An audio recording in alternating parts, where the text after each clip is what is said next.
Assalamualaikum warahmatullahi wabarakatuh. Kembali bertemu dengan kanal YouTube saya, yaitu Edukasi Anak Indonesia. Pada hari ini yaitu Minggu 21 April 2024, bertepatan dengan hari lahir Ibu kita Kartini yang terkenal dengan surat-suratnya dibukukan dengan judul Habis Gelap Terbitlah Terang. Jadi kembali saya akan membahas tentang kebiasaan yang dilakukan oleh para penyusup. Kalau kemarin di episode pertama saya membahas tentang permainan tradisional, di mana di situ terdapat banyak makna filosofis yang terkandung di dalam permainan tradisional tersebut, sangat-sangat luar biasa. Kemudian dikaitkan dengan pembelajaran kurikulum merdeka, yaitu profil pelajar Pancasila. Ternyata ada keterkaitan di situ.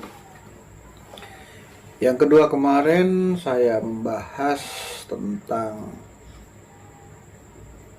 kearifan lokal Rampatan, sesajen, sudah dikupas habis. Nah, sekarang berkenan dengan hari lahir Ibu kita Kartini, saya akan membahas sesuatu yang erat kaitannya dengan Ibu Pertiwi, atau bisa dikatakan tanah, bisa dikatakan bumi. Pembahasan saya kali ini yaitu kebiasaan yang dilakukan para penyusup. Ini saya melakukan pengamatan langsung dulu pada dua masih ada hubungan famili dengan saya. Yang pertama yaitu paman dari nenek saya menyebutnya Mbah Hasim. Beliau lahir tahun 1900, lebih tua 1 tahun dari proklamator Bung Karno. Bung Karno lahir 1901, tapi Mbah Hasim ini tahun 1900, mantan veteran, pejuang, pengalamannya luar biasa. Sampai dulu pernah pada waktu penjajahan Jepang peta dikirim ke luar negeri. Itu yang pertama, Mbah Hasim. Yang kedua yaitu Pak mertua dari paman saya, Kiai Haji Zainal Arifin. Beliau juga saya jadikan bahan rujukan. Kedua beliau ini melakukan sebuah pembiasaan, yaitu kebiasaan dan pembiasaan, yaitu meludah. Ketika kedua beliau ini meludah, dia tidak langsung meludah ke tanah, tapi ludahnya ada tempat khusus, semacam gerabah. Satu Mbah Hasim itu terbuat dari tanah liat, semacam gerabah, atau bahasa Madura dibilang cepu. Yang Mbah Sinal ini dari kuningan, logam. Itu juga kedua beliau ini melakukan pembiasaan meludah. Ludahnya tidak dibuang sembarangan, tapi ditaruh di tempat ludah atau gerabah tersebut. Jadi ini kemudian saya hubungkan dengan mitos orang-orang sepuh dulu, katanya ludahnya tidak bisa diinjak. Di orang-orang dulu katanya kalau udah diinjak kakinya bisa bengkak, kakinya bisa keseliu dan sebagainya. Nah, kemudian inilah yang kemudian saya coba telaah. Ada mitos apa ke orang-orang dahulu, para sepuh ludahnya tidak bisa diinjak? Apa benarkah demikian? Lah, melalui kedua beliau inilah saya sempat menanyakan kepada kedua beliau yang nanti bisa dijadikan bahan kajian oleh saya sendiri dan juga hasil telaah saya sendiri. Nah, ternyata setelah saya wawancara kedua beliau telah meninggal dunia. Allahumma firlahu, semoga diterima amal ibadahnya. Kedua beliau telah meninggal dunia. Ini saya wawancara ketika beliau masih hidup. Jadi kedua beliau itu menjelaskan seperti ini, mengaitkan dengan, dikomparasikan dengan hadis Nabi dari siapa yang kamu muliakan orang di dunia ini. Katanya kan ini kita sering mendengar bahwa Rasulullah menyebut ibumu, baru kemudian bapakmu. Ibu disebut 3 kali, baru menyusul bapak. Nah, intinya kita menghormati keberadaan seorang ibu karena jasa-jasanya beliau yang sangat luar biasa, tanpa menafikan juga jasa seorang ayah. Nah, apa hubungannya hadis ibumu ini dengan ludah? Dengan ludah tadi, pembiasaan meludah tidak ke tanah. Ternyata setelah saya tanya kepada kedua beliau, selain kedua beliau memberikan ulasan mengaitkan dengan keberadaan ibu tadi, beliau juga mengaitkan dengan moral etika. Ketika Syekhona Hulil pada suatu waktu naik andong atau naik dokar delman, kemudian Syekhona Hulil tanya kepada kusirnya, Pak Kusir, ini kuda kok bagus, ini jalannya bagus, ini kuda dari mana Pak Kusir? Kemudian si kusir menjawab, oh Kiai, ini kuda dari Bima. Mendengar bahwa kuda tersebut dari Bima, langsung Syekhona Hulil turun. Kaget si kusir, loh kok Kiai turun? Saya tidak naik kuda ini karena saya takut su'ul adab, takut tidak beretika. Karena saya berguru, salah satu guru saya berasal dari Bima. Jadi Kiai Haji Khalil Bangkalan merasa su'ul adab ketika beliau naik kuda yang kebetulan satu daerah yang sama dengan guru beliau. Bayangkan etikanya, akhlaknya orang-orang dulu. Naik kuda yang kebetulan berasal daerah yang sama dengan gurunya, beliau turun.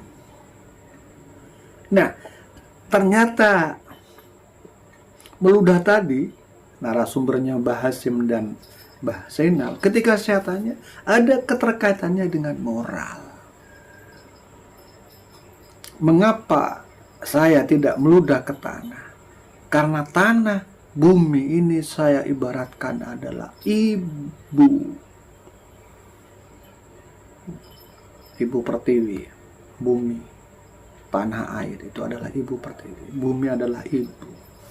Sehingga alangkah tidak beretikanya, alangkah tidak beradabnya saya ketika saya harus meludah pada ibu pertiwi, pada tanah, pada ibu. Kenapa kata saya? Karena unsur kehidupan yang ada pada diri saya itu mutlak berasal dari Ibu Pertiwi, dari bumi.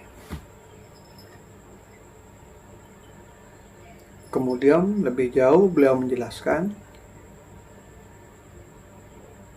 bahwa penopang kehidupan saya, penopang kehidupan manusia adalah bersumber dari bumi, dari tanah. Saya kejar. Kemudian lebih jauh beliau menjelaskan bahwa manusia ada 4 unsur yang ada pada diri manusia. Unsur tanah, unsur air, unsur angin, dan unsur api.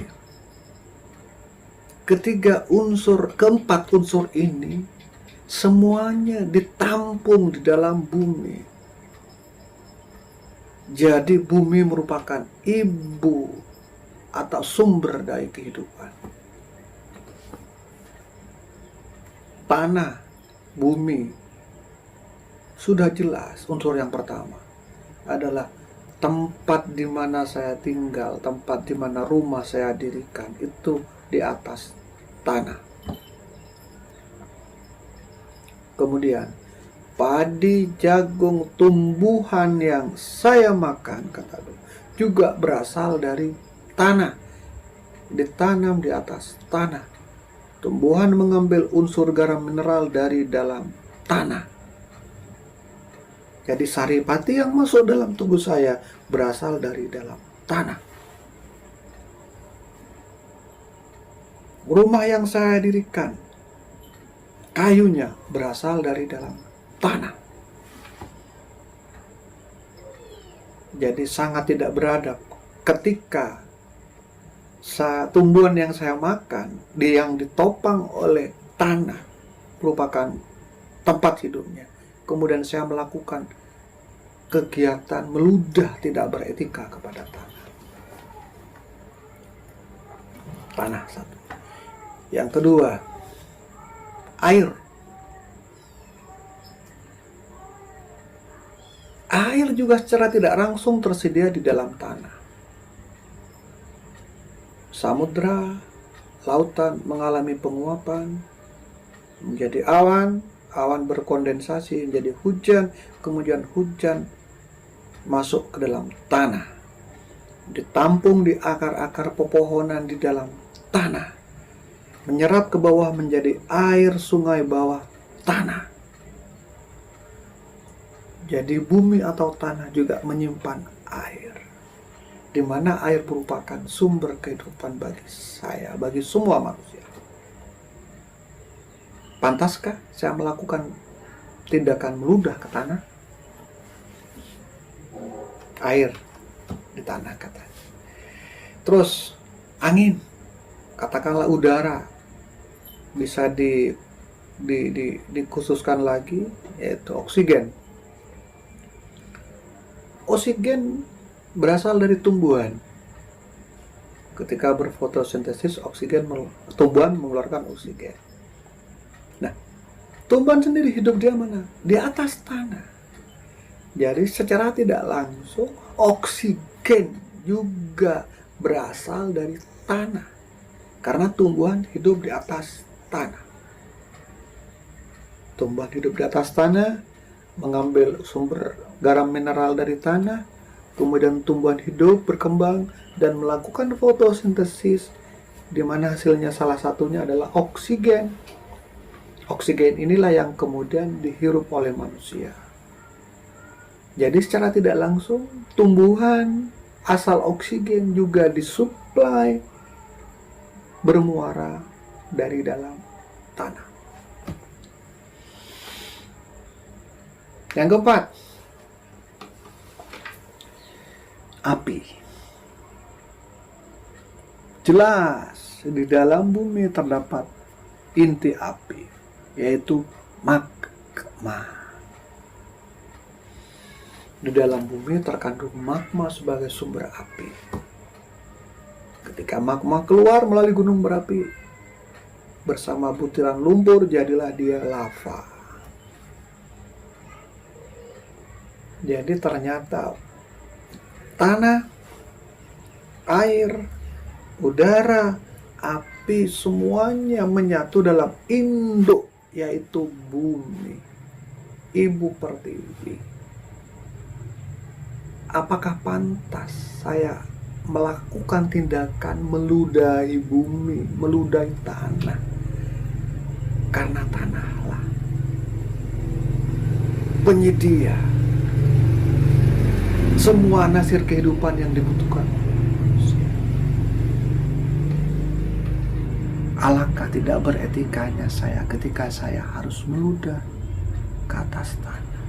Karena ketika saya meludah, tindakan peludahan identik dengan tindakan kebencian. Nah, kita lihat ketika seseorang bermusuh, dia akan meludah di depan musuh-musuhnya. Meludah di depan orang yang dia benci. Ketika saya meludah ke tanah, maka secara tidak langsung tindakan saya adalah tidak beradab. Sama seperti ketika saya melakukan tindakan meludah pada musuh-musuh saya. Itulah penjelasan kedua beliau. Makanya kemudian kedua beliau tidak meludah di atas tanah, tetapi memilih meludah ke tempat khusus, yaitu semacam gerabah yang terbuat dari tanah liat maupun terbuat dari logam. Itu alasan pertama dari kedua narasumber yang saya tanyakan, yaitu Mbah Hasim dan Mbah Haji Zainal Arifin. Kemudian setelah saya telah alasan kedua beliau yang kedua, ini ada hubungannya, erat kaitannya dengan kesehatan.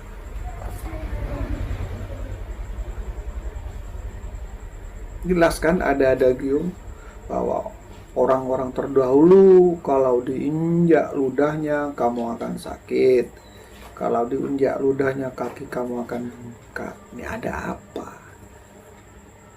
Apakah memang betul seperti itu?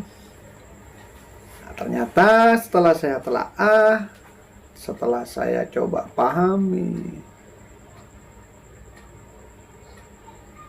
dengan jiwa yang tulus, bersih, ternyata baru terbuka bahwa ludah juga merupakan sumber dari penyakit. Kalau yang meludah adalah orang yang sehat, meludah sembarangan, paling cuman ada rasa jijik, muntah ketika melihat orang meludah sambil keluar dahak di depan diri kita, muntah, jijik. Tapi bisa dibayangkan ketika ludah tersebut dilakukan, tindakan meludah dilakukan oleh seseorang yang punya penyakit pernapasan. Misalnya punya penyakit tuberkulosis. Seseorang punya penyakit tuberkulosis, kemudian ludah sembarangan, ludahnya kena injak. Nah, jadi kuman atau bakteri tadi berpindah ke kaki sang penginjak. Kemudian sang penginjak pulang ke rumahnya, langsung kakinya berkeset ria di depan terasnya. Karena ada keset, dia keset di situ kakinya. Maka bakteri yang semula ada di jalan bisa pindah ke keset di rumahnya. Bakteri tuberkulosis yang ada dalam ludah ketika ludah tersebut kering karena terkena sinar matahari dan udara, maka bakteri berterbangan bersama udara. di sekitar rumah tersebut. Jika antibodi imun orang di sekitar rumah tersebut sehat, dalam rentang waktu tertentu masih kuat. Tapi jika antibodinya tidak kuat, daya imunnya tidak kuat, maka bakteri tuberkulosis tadi akan menyebabkan penyakit TBC pada penghuni rumah tersebut. Jadi nampak ketika ludah diinjak bisa menimbulkan penyakit, itu bukan langsung kontan yang injak bisa sakit. Tapi ini adalah sebuah nasihat. Kalau ludah yang kamu injak itu ada bakterinya, tidak tertutup kemungkinan maka keluargamu juga akan tertular oleh bakteri atau penyakit tersebut. Jadi menjadi masuk akal ketika ada adagium bahwa ludah orang-orang terdahulu itu tidak bisa diinjak. Maksudnya apa? Agar kita berhati-hati. Sesungguhnya para bini sepuh menasihatkan agar berhati-hati dengan ludah, karena ludah bisa menjadi awal perantara penyebaran penyakit pernapasan. Maka dikaranglah kiasan bahwa ludahnya orang bini sepuh dulu tidak bisa diinjak, makanya dia tidak meludah sembarangan. Ini sebenarnya agar ditiru kebiasaan tersebut.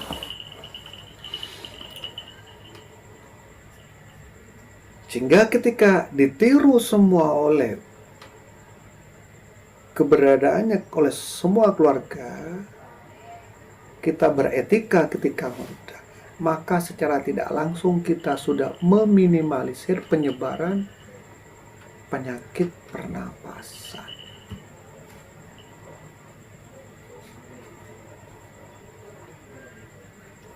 Jadi ketika orang sepuh dulu meludah batuk, langsung ambil gerabah itu cepu, meludah di situ. Setelah meludah, kemudian ludahnya ditutup sama pasir, digoyang gerabahnya sehingga ludah ada di bawah, pasir ada di atas.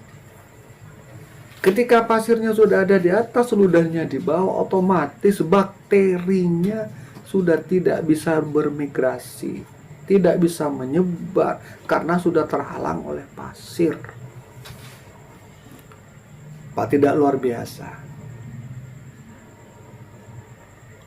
Setelah itu ada media pasir yang menghalangi penyebaran bakteri. Di atasnya masih dikasih tutup, cepu atau gerabahnya dikasih tutup logam ataupun dikasih tutup kardus, sehingga ketika ada bakteri yang lolos, katakanlah dari pasir yang menyaring tadi, lolos ke atas, itu masih terhalang oleh tutup sehingga kuman tidak menyebar.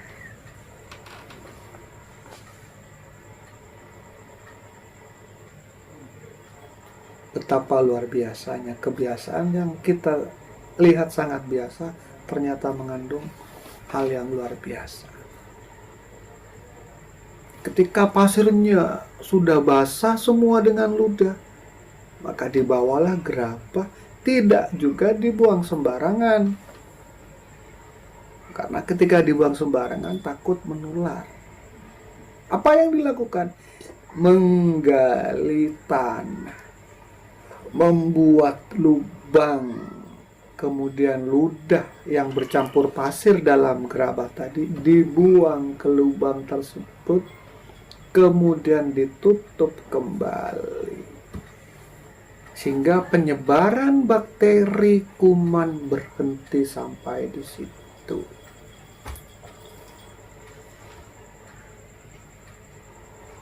sangat-sangat luar biasa. Jadi dua pembelajaran yang bisa kita petik.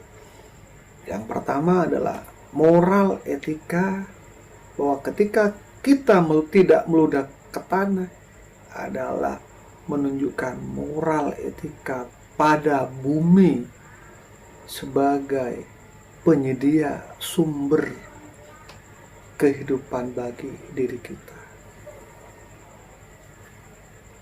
Akhlak kita terhadap bumi. Yang kedua dihubungkan dengan kesehatan, menjaga kesehatan. Dan gerakan ini nampak sekali ketika kemarin COVID-19 menyerang. Sehingga kemudian gencar tata cara batuk, tata cara berdahak, tata cara meludah. Ternyata sebelum ada tata cara dari kesehatan meludah dan sebagainya, para pinesepuh sudah melakukan hal antisipasi puluhan tahun yang lalu sudah. Puluhan tahun yang lalu.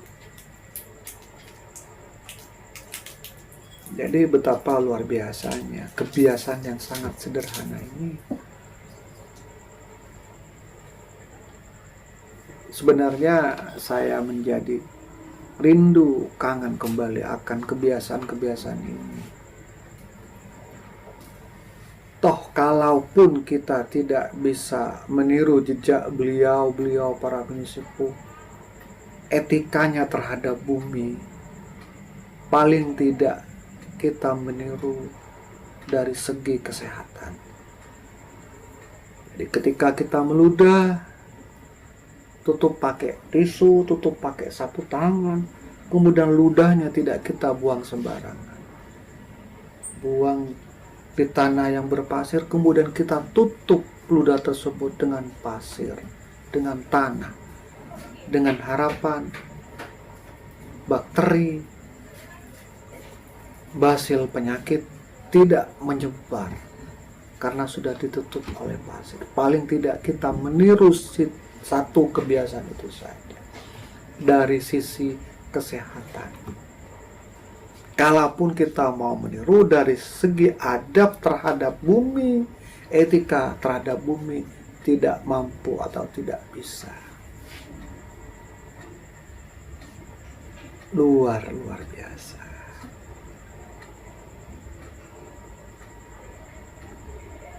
Demikian dulu pembahasan saya kali ini dari kebiasaan dua pinesepuh saya, mbah buyut saya dan mertua dari paman saya yang punya kebiasaan meludah dalam tempat ludah atau gerabah. Kita bertemu dalam pembahasan karifan-karifan lokal lainnya di hari-hari selanjutnya. Mohon maaf atas segala kekurangan. Wallahu muwaffiq ila aqwamit thoriq. Wassalamualaikum warahmatullahi wabarakatuh.